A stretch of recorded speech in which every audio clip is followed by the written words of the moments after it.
5 तरह से ग्रामर बटा हुआ है, 5 जगह पे बटा हुआ है, 5 जगह पे बटा हुआ है। क्या ऑर्थोग्राफी है, वर्ण विन्यास, विन्यास मतलब क्या करना, खंडन करना, तोड़ना, ठीक है। ये जो है दूसरा वाला शब्द विन्यास है। तीसरा आपका है वाक्य रचना है। चौथा विराम चिन्हों का प्रयोग है। और पांचवा है प्रोसिडी, और जो आपका है छंदशास्त्र, मोलॉजी, इसके बाद में सेंटेक्स, पंचेशन, इसके बाद में प्रोसिडी। ये 5 चीजें जो है आपके ग्रामर में ज्यादातर फॉलो कराई जाएंगी। पहले तो है वर्ण विन्यास। वर्ण किसे कहते हैं, सवाल ये उठता है कि वर्ण किसे कहा जा सकता है। वर्ण क्या चीज होती है, वर्ण मतलब होता है अक्षर, जिसको क्या कहा जाता है, अक्षर। जो अक्षर होता है उसी को हम लोग वर्ण, जो सिंगल हो, अकेला हो, मतलब जैसे क्या किया जाए, जैसे ए लिख दिया गया, क्या ये, जिसका जिस अक्षर का कोई निश्चित अर्थ ना हो, कोई अर्थ ना हो, वो चीज क्या होता है, वर्ण होता है। इसको हम लोग वर्ण बोलते हैं। क्या बोलते हैं, वर्ण। वर्ण हिंदी में भी आप लोग वर्ण पढ़ते होंगे, इंग्लिश में भी वर्ण पढ़ रहे हैं। इसको हम लोग लेटर बोलते हैं। लेटर क्या बोलते हैं, लेटर पढ़ रहे हैं, लेटर कहते हैं। ये हम लोग कहते हैं इसको, ये है वर्ण, ठीक है।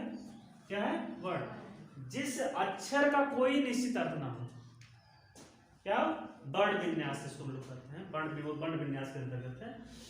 शब्द विन्यास है, जहां पे क्या हो जाता है, शब्दों की उत्पत्ति कहां से हो रही है, भेद कैसे हैं, वहां के बारे में जानकारी हमको इसके अंतर्गत कराया जाएगा। सेंटेक्स है, सेंटेक्स इंटर का बहुत बढ़िया सिलेबस है, ये पूरा फुली सिलेबस है सेंटेक्स। सेंटेक्स शब्द की उत्पत्ति जो है साइन और टैक्सिस, साइन टैक्सिस से मतलब क्या किया गया है, यानी इसका जो है इसको बनाया गया है, इसको हम लोग सेंटेक्स बोलते हैं, ठीक है। इसको सेंटेक्स कहा जाता है, सेंटेक्स कहा जाता है, ज्यादातर सेंटेक्स लोग कहा जाते हैं। तो ये क्या है, ये वाक्य रचना, यानी किसी भी सेंटेंस को सही क्रम में लिखना, किसी भी जो है शब्द को या सेंटेंस को हम लोग क्या करते हैं, क्रमबद्ध सही तरह के वाक्य रचना सही तरीके से लिखना। सेंटेंस के अंदर होता है, वाक्य रचना के अंदर कुछ चीजें जैसे क्या हो जाती हैं, मिस्टेक हो जाती हैं। जब परीक्षा में ज्यादातर क्या आपको इंटर में मिलेगा कि क्वेश्चन इसका ऐसा आता है कि वहां पर जो है ज्यादातर क्वेश्चन को आगे पीछे इधर उधर कर दिया जाता है, थोड़ी सी मिस्टेक कर दी जाती है, सेंटेंस के अंदर पढ़ाया जाता है। पांचवा है आपका पंक्चुएशन, विराम चिन्हों का प्रयोग। विराम चिन्ह का प्रयोग जैसे आप लोग देखते हैं, विराम चिन्ह मतलब जनरल क्या है, जैसे फुल स्टॉप हुआ, कामा हो गया, क्वेश्चन मार्क हो गया, एक्सक्लेमेशन मार्क हो गया, ठीक है, ये सेमीकोलन हो गया, डैश हो गया, ठीक है। मतलब ऐसे ऐसे जो है क्या कहते हैं, ऐसे ऐसे जितने भी आपके चिन्ह हैं, विराम चिन्ह जो भी होते हैं, उनके प्रयोग कैसे किए जाने हैं, कहां पे किए जाने हैं, वहां उसका प्रयोग हमको जो है वहां पे देखना है, ठीक है। इसके अंतर्गत हमको उसकी जानकारी प्राप्त होगी। जैसे हमको क्वेश्चन मार्क का प्रयोग कहां पर करना है, तो हमको इंट्रोगेटिव में करना है। फुल स्टॉप का प्रयोग कहां करना है, एक्सक्लेमेशन ट्रिक का कहां प्रयोग करना है। हर प्रयोग मतलब इन सब जो है, इन सब मार्क का प्रयोग हमको कोई जरूरी नहीं कि जहां मर्जी आपकी उठा के जहां पे वही रख दो। क्वेश्चन मार्क जो है जहां मर्जी वहीं पर उठा के रख दीजिए भाई, जहां प्रश्न किया जाएगा वहीं तो क्वेश्चन मार्क लगाया जाएगा, जहां क्वेश्चन होगा वहीं तो लगाओगे हैं, जहां पे क्वेश्चन होगा वहां पर ही क्वेश्चन मार्क का प्रयोग करेंगे। जहां पर फुल स्टॉप का प्रयोग का मतलब जहां पर बात फैक्ट यानी पूर्ण रूप से जो है बात को क्या किया जाएगा, फैक्ट कहा जाएगा। असर्टिव सेंटेंस में ज्यादातर असर्टिव सेंटेंस और इंपरेटिव सेंटेंस में सिर्फ जो है फुल स्टॉप का प्रयोग किया जाता है।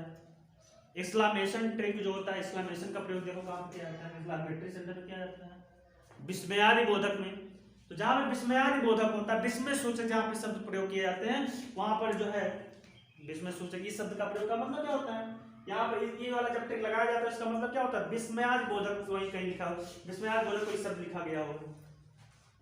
बाकी आता है आपका प्रोसिडी, आता है छंदशास्त्र, जिसके अंतर्गत आप लोग जो है लिटरेचर संबंधी जो भी पढ़ेंगे। छंदशास्त्र के अंतर्गत क्या होता है, इसको हम लोग यानी पद और उसके बाद में मात्रा, कविता की रचना, इन सब चीजों को हम लोग पढ़ते हैं, ठीक है। ये सब क्या होते हैं, इसको हम लोग क्या कहेंगे, छंदशास्त्र के नाम से छंदशास्त्र के अंतर्गत पढ़ा जाएगा ये। मतलब कि जो है 5 चीजें आपको जो है ग्रामर की जो है स्टार्टिंग में आपको 5 चीजों की जानकारी देनी है, इसी के अंतर्गत आपको ग्रामर पढ़ना। ये ऑर्थोग्राफी, एटमोलॉजी है, इसके बाद में जो है सिंटैक्स है, पंक्चुएशन है, प्रोसिडी है। वर्ण विन्यास, वर्तनी। वर्तनी का मतलब क्या है? किसी को शुद्ध रूप से बोलना, किसी शब्द को जो है शुद्ध रूप से सही तरीके से बोलना, इसको मतलब जो है वर्तनी कहा जाएगा। बोलना चाहना कि उसके बाद विन्यास कैसे करना है, शब्द विन्यास, वाक्य रचना कैसे करना, किसी वाक्य को हम लोग कैसे क्रमबद्ध करेंगे, कैसे सही करेंगे। वाक्य रचना में ज्यादातर कह दिया मैं तुम और वह बाजार गए, कह दिया जाए मैं तुम और वह बाजार गए। अगर इसको कह दिया जाए मैं तुम और वह बाजार गए, अब ये चीज आपको लिख दिया, इसकी अंग्रेजी बनानी है आपको। अब इसको आपको अंग्रेजी बनानी है। जब मतलब क्या करना, अब इसको क्रमबद्ध करना, मैं तुम और वह बाजार गए, इसकी अंग्रेजी आपको बनाना है। अब आपको समस्या तो देखने में कुछ लग रहा होगा। अब सीरियल देखो क्या लिखा, मैं तुम और वह बाजार गए, फर्स्ट पर्सन, सेकंड पर्सन और थर्ड पर्सन। हिंदी में तो इस तरह से दे दिया गया, लेकिन जब हम इसकी अंग्रेजी बनाएंगे तो किस तरह से बनाएंगे? 231 का प्रयोग करेंगे। क्या करेंगे? 231 का प्रयोग करेंगे। मतलब पहले सेकंड पर्सन, फिर थर्ड पर्सन, फिर फर्स्ट पर्सन का प्रयोग करके तब आप बनाएंगे। ठीक है, क्या करेंगे? जैसे अब पहले सेकंड पर्सन, इसमें क्या है? सेकंड पर्सन तुम है, तो क्या करेंगे? यू। फिर इसके बाद में थर्ड पर्सन ही, फिर उसके बाद में और की अंग्रेजी एंड, फिर उसके बाद में क्या हो जाएगा? फर्स्ट पर्सन सबसे लास्ट में आई, उसके बाद में फिर क्या होगा? पास्ट इंडेफिनिट में है वेंट, इसके बाद में टू मार्केट। ठीक है, मतलब क्या है, क्या मतलब क्या तीनों प्रोनाउन इकट्ठा हो गए, तो इसमें से अब ये बात उठ रही कि आखिर रखना कौन सा पहले है, ये बात तो सामने आ जाएगी। तो जब ये बात सामने है तो सबसे पहले आपको रखना है पहले सेकंड। इस तरह से अगर तीनों प्रोनाउन अगर आपको एक साथ मिल जाते हैं, एक सेंटेंस में आपको अगर तीनों प्रोनाउन मिल जाते हैं, हिंदी में मिले हैं, तो समझ लीजिए अंग्रेजी बनाते समय आपको क्या करना है? 231 प्रयोग करने हैं। 231 का मतलब यानी पहले सेकंड पर्सन, थर्ड पर्सन, उसके बाद में फर्स्ट पर्सन। पहले क्या करना है? पहले सेकंड पर्सन, फिर थर्ड पर्सन, इसके बाद में फिर फर्स्ट पर्सन का प्रयोग करना है। इस प्रयोग से आप प्रयोग करेंगे। ठीक है, ये तो इस तरह की बात हुई, ये इस तरह से आपको सेट करना है। बाकी विराम चिन्ह का प्रयोग करना है, जैसे इसी में विराम चिन्ह का भी प्रयोग देख लेते हैं। जैसे लिख दिया कि मैं तुम और वह बाजार गए। अब आपको क्या करना? मैं तुम और वह बाजार गए, तो आपको ये ध्यान रखना है कि एंड के आगे कामा लगता है, एंड के पीछे कामा लगता है। तो ये सब विराम चिन्ह का प्रयोग अभी नहीं किया है, जहां एंड के बगल में ही कामा भी लगा दो, एंड भी लिख दो। एंड का मतलब क्या? और दूरी बनाना। कामा का मतलब क्या होता है? दूरी बनाना दोनों में, मतलब दोनों से अलग करना।